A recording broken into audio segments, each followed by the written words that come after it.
নমস্কাৰ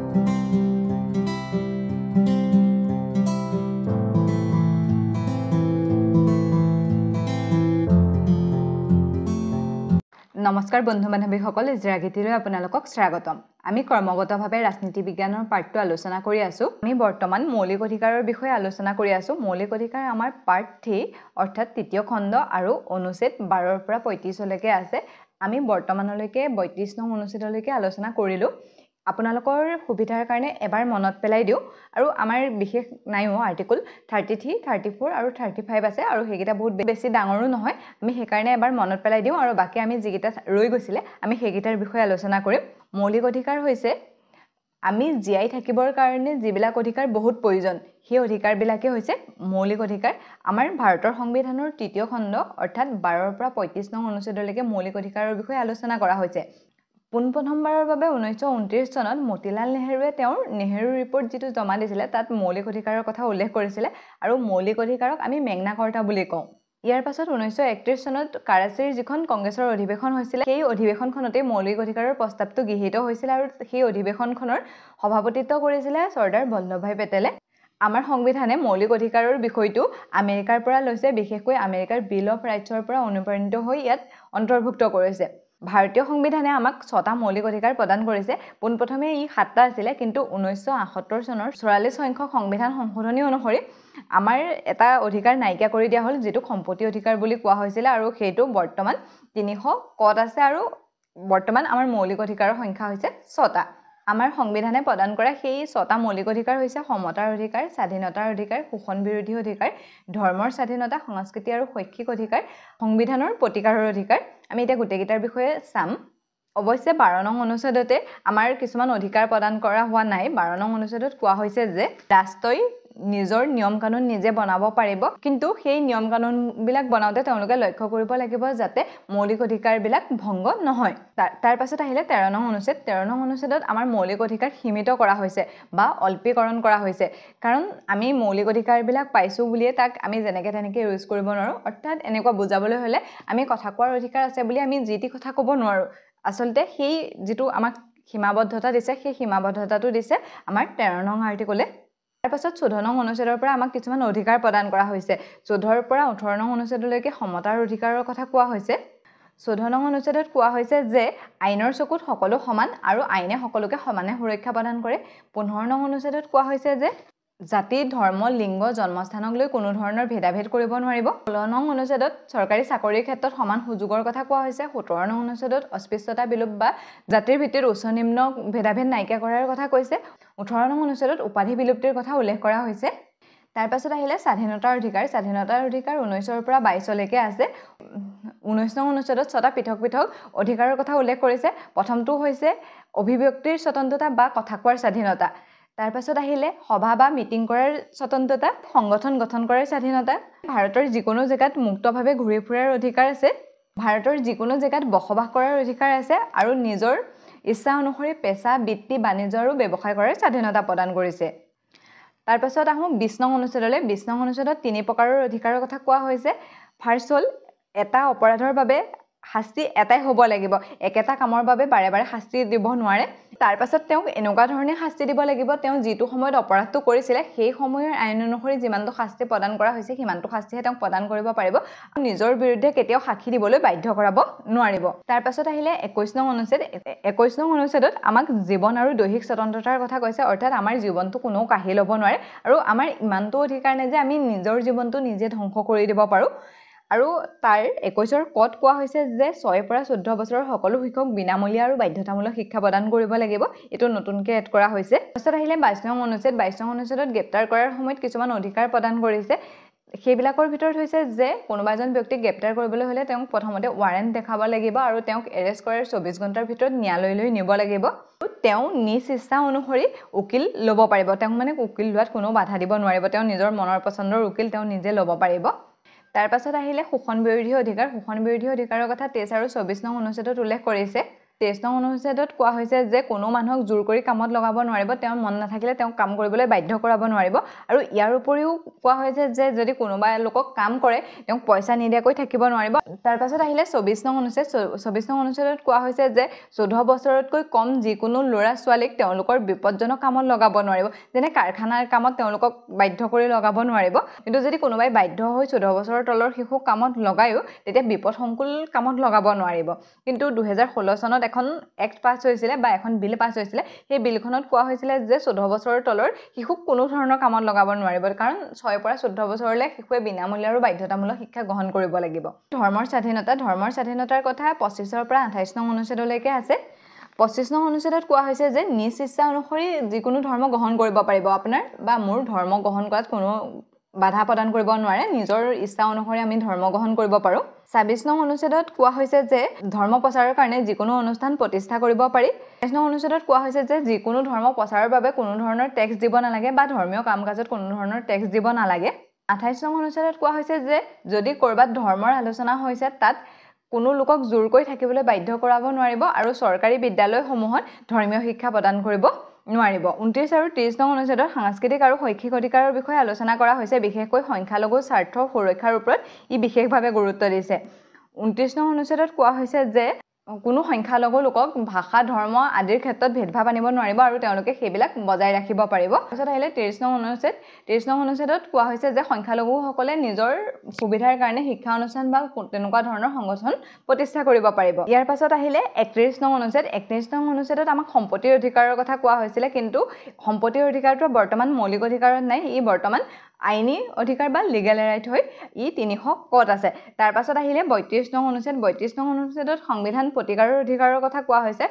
এই 32 নং অনুচ্ছেদক আমাৰ সংবিধানৰ আত্মা বুলি কোৱা হয়, কিয়নো আমাৰ 32 নং অনুচ্ছেদে কোনো ধৰণৰ আমাক অধিকাৰ প্ৰদান কৰা নাই, কিন্তু 32 নং অনুচ্ছেদে ইয়াৰ আগত যিখিনি মৌলিক অধিকাৰ প্ৰদান কৰা হ'ল বা যিখিনি মৌলিক অধিকাৰ দিলে, অৰ্থাৎ 12 পৰা 31লৈ আমাৰ মৌলিক অধিকাৰত যিখিনি কথা কোৱা হ'ল সেইখিনি ৰক্ষা কৰাৰ দায়িত্ব আমাৰ চৰকাৰৰ হাতত আছে আৰু সেইখিনি কোনো ক্ষেত্ৰত যাতে ভংগ নহয় সেইখিনিৰ ওপৰত গুৰুত্ব দিব লাগিব। আৰু যদি কেনেবাকৈ ভংগ হয়, কোনোবা লোকৰ যদি মৌলিক অধিকাৰ ভংগ হয়, তেনেহ'লে তেওঁ বিনা দিগদাৰে ডাইৰেক্ট সুপ্ৰিম কোৰ্টৰ ওচৰত যাব পাৰিব আৰু সুপ্ৰিম কোৰ্টে তাৰ ন্যায় প্ৰদান কৰিব।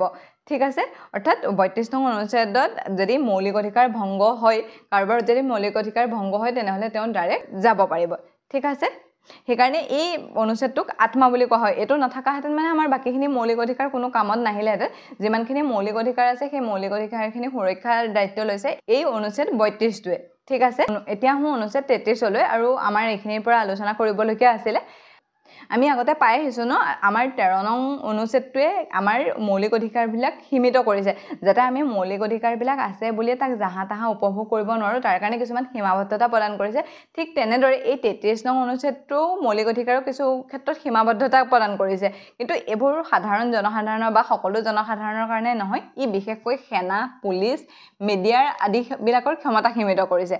যেনে ধৰক কোনোবা এজন গুপ্তচৰ আছে বা মানে CBI আছে ধৰক, সেই CBI ব্ৰাঞ্চৰ যদি এজন লোকক কথা কোৱাৰ যদি পুৰা সম্পূৰ্ণ স্বাধীনতা দি দিয়া হয়, তেনেহ'লে তেওঁ যিখিনি ইনভেষ্টিগেশ্যন কৰিছিলে বা তেওঁ যিখিনি গম পায়, তেওঁ দেশৰ বা আমাৰ বেলেগ ৰাজ্যৰ যিখিনি ভিতৰুৱা কথা গম পায়, সেই ভিতৰুৱা কথাখিনি যদি তেওঁ আনক কৈ দিয়ে আৰু সেইখিনি যদি আন লোকসকলে জানে, যিখিনি আনক কোৱাৰ কোনো প্ৰয়োজন নাই, মাত্ৰ সেইখিনি তেওঁলোকৰ সুবিধাৰ কাৰণে, তেওঁলোকৰ সুৰক্ষাৰ কাৰণে প্ৰয়োজন, তেতিয়া যদি তেওঁ সেই সময়খিনিত সেই ভিতৰুৱা কথাখিনি কৈ দিয়ে, তেতিয়া কি হ'ব? সেইকাৰণে সেই লোকখিনিৰ যাতে ক্ষমতাটো সীমিত হৈ থাকে, তেওঁলোকৰ কথা কোৱাৰ অধিকাৰ আছে বুলিয়ে তেওঁ ব্যক্তিগতভাৱে এজন বেলেগ মানুহ আৰু ধৰক তেওঁ কামৰ ক্ষেত্ৰত এজন বেলেগ মানুহ, তেওঁ তথাপিতো তেওঁ যিখিনি কামৰ সময়ৰ যিখিনি অভিজ্ঞতা বা কামৰ সময় যিখিনি পাইছে সেইখিনি তেওঁ আনৰ আগত কৈ দিব নোৱাৰে, আৰু সেইখিনি সীমিত কৰিছে আৰ্টিকল 33। আৰু এইটো বহুত প্ৰয়োজনীয় হয়, নহ'লে ধৰক আজি কিছুমান নজনা কথা তেওঁলোকে কৈ দিব পাৰিলেহেঁতেন ন, আৰু সেইখিনি তেওঁলোকৰ হাতত দায়িত্ব থাকে। তেনেদৰে 34 নং অনুচ্ছেদলৈ আহোঁ। 34 নং অনুচ্ছেদত মৰেল লৰ কথা কোৱা হৈছে। মৰেল ল মানে সাময়িক আইন। সাময়িক আইন মানে আমি গম পাওঁ ন, কেতিয়াবা মিলিটাৰী শাসন পৰে ন কোনোবা এটা জেগাত, সেইখিনিক মৰেল ল বুলি কোৱা হয়। আৰু মৰেল ল চৰকাৰে নিজ ইচ্ছা অনুসৰি লগাব পাৰে। মৰেল ল বহুত বেছি টাফ হয়, মানে আমি এনেও আৰ্মিৰ শাসনটোৰ কথা আপোনালোকে নিশ্চয় গম পায় কেনেকুৱা হয় কি কথা।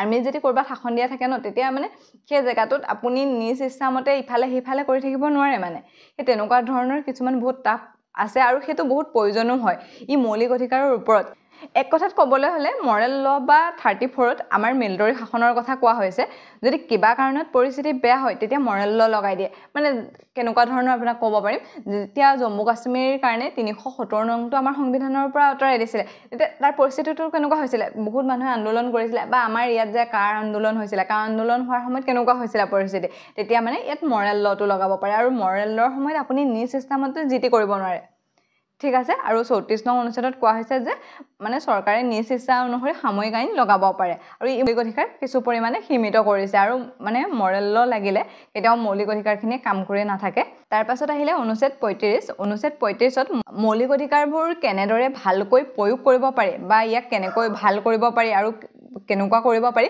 সেই বিষয়ে বিচাৰ বিবেচনা কৰিবৰ বাবে সংসদৰ হাতত কিছুমান অধিকাৰ প্ৰদান কৰিছে ঠিক আছে আৰু আমাৰ যিখিনি মৌলিক অধিকাৰ আমাৰ সংবিধানে প্ৰদান কৰিছে সেই সকলোবিলাক বিদেশী লোকসকলে উপভোগ কৰিব নোৱাৰে আমাৰ কিছুমান অধিকাৰ এনেকুৱা আছে যিবিলাক আমাৰ কেৱল নাগৰিকসকলেহে উপভোগ কৰিব পাৰে আৰু সেইকেইটা হৈছে 15 নং অনুচ্ছেদ 16 নং অনুচ্ছেদ 19 নং অনুচ্ছেদ 29 নং অনুচ্ছেদ আৰু 30 নং অনুচ্ছেদ আমাৰ নিশ্চয় মনত আছে 15 নং অনুচ্ছেদত কি কোৱা হৈছে জাতি ধৰ্ম লিংগ জন্মস্থানৰ ভিত্তিত কোনো ধৰণৰ ভেদভাৱ নহয় যদি সেইটো বিদেশীক দিয়ে পাকিস্তানত জন্ম হোৱা এজনেও ক'ব আমাক যে পাকিস্তানত জন্ম হৈছে বুলি আমাৰ লগত ভেদভাৱ কৰিছে নক'বনে সেইকাৰণে 15 নং অনুচ্ছেদটো কেৱল নাগৰিকৰ কাৰণে প্ৰদান কৰা হৈছে তেনেদৰে 16 নং অনুচ্ছেদত কি কোৱা হৈছে চাকৰিৰ ক্ষেত্ৰত সকলোৱে সমান সুবিধা লাভ কৰিব যদি বিদেশীসকলকো সেই অনুচ্ছেদটো প্ৰদান কৰা হয় বা তেওঁলোকে সেই অধিকাৰটো ভোগ কৰিব পাৰে তেনেহ'লে বাহিৰৰ বা আমেৰিকাৰ লোক এজন আহিও আমাৰ ইয়াত চাকৰিৰ কাৰণে ক'ব যে মই সমান অধিকাৰ পাওঁ 19 নং অনুচ্ছেদত আমাক 6টা অধিকাৰৰ কথা কোৱা হৈছে সেইবিলাকৰ ভিতৰত কথা কোৱাৰ অধিকাৰ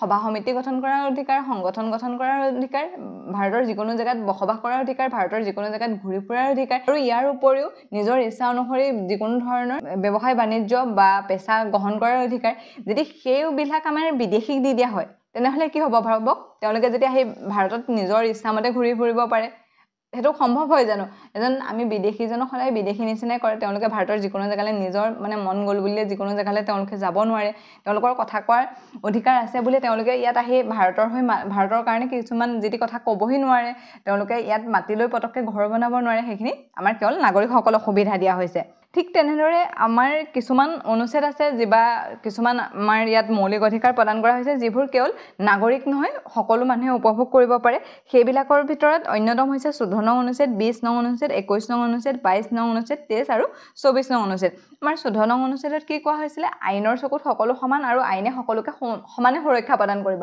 আৰু সেইটো কৰিবও লাগিব যদি এজন বিদেশী বা বাহিৰৰ এজন লোক আমাৰ ইয়াত আহে তেওঁলোকক যদি আমি সমান চকুৰে নাচাওঁ আইনৰ ক্ষেত্ৰত তেওঁক যদি কোনোবাই ইয়াত মাৰপিট কৰে তেওঁ জানো ন্যায় পাব নালাগিব আৰু আইনে তেওঁক সমানে সুৰক্ষা প্ৰদান কৰিব লাগিব যেনেকৈ নাগৰিকজনক সুৰক্ষা প্ৰদান কৰে তেনেকৈ সেই লোকজনকো সুৰক্ষা প্ৰদান কৰিব লাগিব 20 নং অনুচ্ছেদত গ্ৰেপ্তাৰ কৰাৰ কিছুমান স্বতন্ত্ৰতাৰ কথা কৈছে যেনে ধৰক কাৰোবাক যদি গ্ৰেপ্তাৰ কৰিবলৈ হয় প্ৰথমতে ৱাৰেণ্ট দেখাব লাগিব 24 ঘণ্টাৰ ভিতৰত ন্যায়ালয়লৈ নিব লাগিব নিজৰ ইচ্ছা অনুসৰি উকিল ল'ব পাৰিব তেনেকৈ সেইখিনি সুবিধাও এজন বিদেশীক দিয়াৰটো প্ৰয়োজন আছে কাৰণ বিদেশী লোকজনৰ যদি ইয়াত কিবা এটা সমস্যা হয় বা তেওঁক গ্ৰেপ্তাৰ কৰা হয় তেওঁক দেখুৱাব লাগিব তেওঁক কিয় কাৰণে গ্ৰেপ্তাৰ কৰিছে বা তেওঁক 24 ঘণ্টাৰ ভিতৰত তেওঁকো ন্যায়ালয়লৈ নিব লাগিব ঠিক আছে আমি অনুচ্ছেদকেইটা ভালকৈ চালে গম পাই যাম কিহৰ কাৰণে হেতু দিয়া হৈছে বা কিহৰ কাৰণে নাই দিয়া কিন্তু আমাৰ এটো বহুত ইম্পৰ্টেন্ট হয় এটো মনত ৰাখিব লাগিব যে কোনগিটা অনুচ্ছেদ আমাৰ নাগৰিকসকলে লাভ কৰিছে আৰু কোনগিটা অনুচ্ছেদ আমাৰ বিদেশীসকল আৰু নাগৰিকসকলে লাভ কৰিছে ভাৰতীয় নাগৰিকসকলৰ বাবে 15 16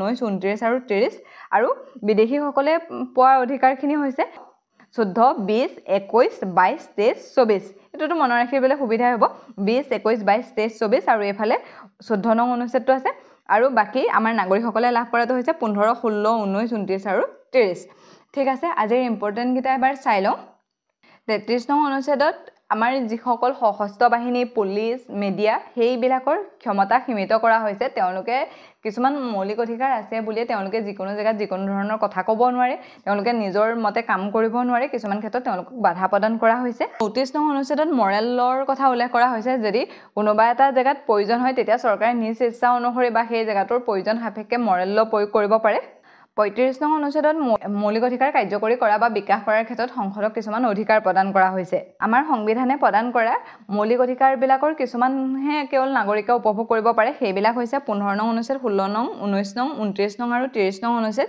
আৰু ঠিক সেইদৰে আমাৰ কিছুমান এনেকুৱা অনুচ্ছেদ আছে যিবিলাক আমাৰ নাগৰিকসকলেও উপভোগ কৰিব পাৰে আৰু বিদেশীসকলেও উপভোগ কৰিব পাৰে সেইবিলাকৰ ভিতৰত 14 নং 20 নং 21 নং 22 নং 23 নং আৰু 24 নং অনুচ্ছেদ ঠিক আছে আজিলৈ ইমানতে এৰিছো অন্য এটা ভিডিঅ'ত লগ পোৱাৰ প্ৰতিশ্ৰুতিৰে